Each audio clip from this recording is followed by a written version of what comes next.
राजा और चोर बहुत समय पहले की बात है। एक राज्य में एक बहुत ही न्यायप्रिय और बुद्धिमान राजा राज करता था। उसके राज्य में कोई भी अन्याय नहीं कर सकता था, क्योंकि राजा स्वयं वेश बदलकर रात को नगर में घूमता और प्रजा की स्थिति देखता।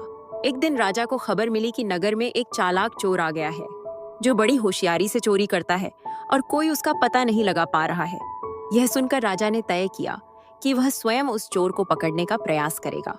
रात को राजा साधारण वेश में निकल पड़ा।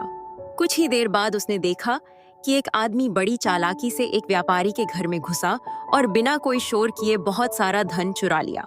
राजा चुपचाप उसका पीछा करने लगा। चोर जंगल की ओर भागा और एक गुफा में जा छिपा। राजा ने गुफा का स्थान याद रखा और अगली सुबह अपने सिपाहियों के साथ वहां पहुंच गया।